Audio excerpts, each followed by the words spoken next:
First of all বলে রাখি যে এই ভিডিওটা কিন্তু সম্পূর্ণরূপে ইস্টবেঙ্গল সেন্ট্রিক হবে। এই ভিডিওতে আমরা ইস্টবেঙ্গল ভার্সেস দিল্লি ম্যাচের ফার্স্ট 11 কেমন হতে পারে, ইস্টবেঙ্গলের কোন প্লেয়ার ইনজুরি থেকে ফিরছে সেই নিয়ে কিন্তু কথা বলবো। আর সেকেন্ড যে বিষয়টা কথা বলবো সেটা হচ্ছে একটা জুনিয়র প্লেয়ার তাকে সিনিয়র টিমের জন্য ইস্টবেঙ্গল রেজিস্টার করিয়েছে সেই নিয়ে কথা হবে। থার্ডলি, ইস্টবেঙ্গলের পুরনো স্পন্সর সে কিন্তু আবার নতুন করে ইস্টবেঙ্গলে ফিরেছে সেই নিয়ে কথা বলবো। ফোর্থলি কথা বলবো যে ইস্টবেঙ্গলের কোন প্লেয়ারের ফিরতে একটু হলেও দেরি হতে পারে আর কি, সে প্লেয়ারটাও ইনজুরিতে ছিল, তো সেই নিয়েও কথা বলবো। তো চলো ভিডিওটা শুরু করা যাক। Welcome to A to Z sports voice. তোমরা যারা চ্যানেলে প্রথম এসেছো তারা সাবস্ক্রাইব করে বেল আইকনটাকে বাজিয়ে দাও ফুটবল এবং ক্রিকেট সংক্রান্ত যাবতীয় আপডেট পাওয়ার জন্য। আর ডেইলি আপডেটেড থাকার জন্য আমাদের আদার social media ID Facebook, Insta এগুলোকে ফলো করে রাখতে পারো। নাও কাম টু দ্য পয়েন্ট। দেখো, প্রথমেই যদি আসি যে ইস্টবেঙ্গলের কোন জুনিয়র প্লেয়ারকে সিনিয়র টিমে রেজিস্টার করা হয়েছে, সেই প্লেয়ারটির নাম হলো আরিয়ান অঞ্জনিয়া। তিনি একজন গোলকিপার, তাকে কিন্তু ফার্স্ট টিমের জন্য রেজিস্টার করানো হয়েছে। শোনা যাচ্ছে কোচ অস্কার নাকি তার পারফরমেন্সে খুবই খুশি। সেকেন্ডলি যে বিষয়টায় কথা বলবো, ইস্টবেঙ্গলের এক্স স্পন্সর, তোমরা জানো এবছর তারা মোহনবাগান সুপার জায়ান্টসকেও কিন্তু স্পন্সর করছে, সেই কিংফিশার, তারা কিন্তু ইস্টবেঙ্গলে আবার নতুন করে ফিরে এসেছে এবং তারা স্পন্সরও করবে। এবং কিংফিশারের যে লোগো আর কি, সেটা কিন্তু ইস্টবেঙ্গল জার্সির পেছনে তোমরা দেখতে পাবে পিঠের দিকটায়। থার্ডলি যে বিষয়টায় আসবো, দেখো তিনজন প্লেয়ারের অ্যাকচুয়ালি ইস্টবেঙ্গলে চোট লেগেছিল। তার মধ্যে কেভিন সিভিলি, তার তো ফিরতে অনেকটা সময় লাগবে, তোমাদের জানিয়েছি আগে। আর সেকেন্ড যে নামটা সেটা হচ্ছে মহেশ সিং।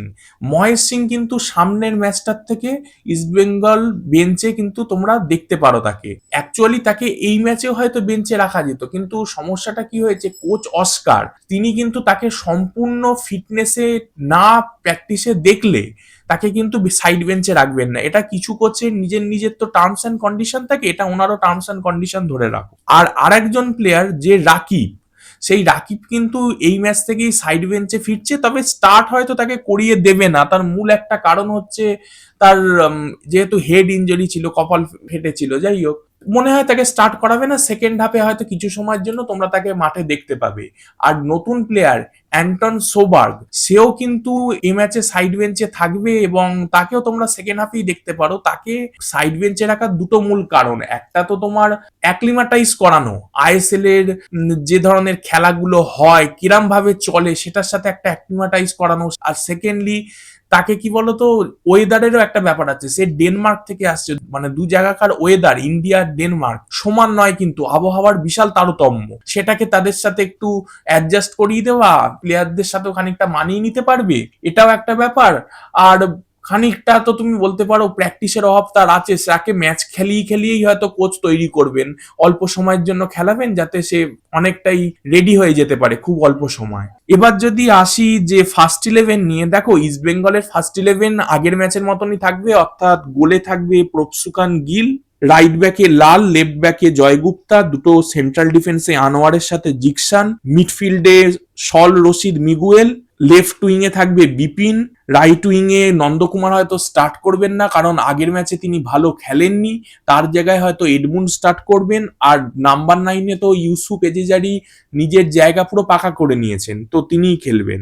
আর সেকেন্ড হাফে তোমরা হয়তো রাকিব আর সোবারকে দেখলে, যেমনটা বললাম। এবার যদি দিল্লির ফার্স্ট 11-এর কথায় আসি, দেখো দিল্লি কিন্তু আগের ম্যাচটা হেরে শুরু করেছে বেঙ্গালুরুর কাছে 2-0 গোলে, ওর জন্যই কিন্তু লিগ টেবিলের তালিকা যদি তুমি দেখো একটা দল 11ই রয়েছে, সেটা হচ্ছে দিল্লি, বেঙ্গালুরুর কাছে হারার জন্য।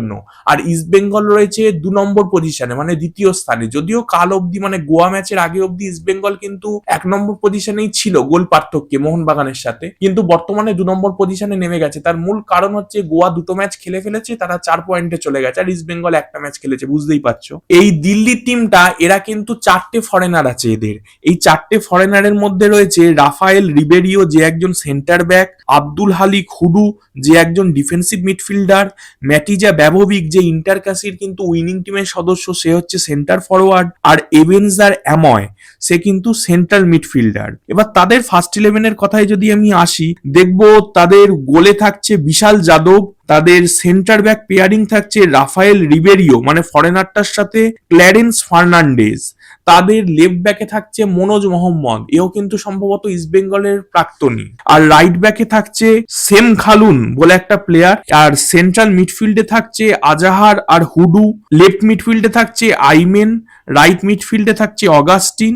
আর সামনে দুটো সেন্টার ফরওয়ার্ড, তারা হচ্ছে ব্যববিক আর দেবেন্দ্র মুরগাঁওকার, গোয়ার প্লেয়ার, তোমাদের মনে থাকবে হয়তো, অনেকবার তারা কিন্তু ডুরান্ড কাপ, সুপার কাপ এগুলো খেলেছে। 4-4-2 ফরমেশনে কিন্তু দিল্লির কোচ, সে কিন্তু আবার মোহনবাগানের যে 19-20 সিজন, যারা তখন আই লিগ জিতেছিল মোহনবাগান, তাদের কিন্তু কোচ ছিল কিবু ভিকুনা। সেই কিবু ভিকুনা সহকারী ছিলেন টমাস চোরস, সেই কিন্তু এখন দিল্লির কোচ।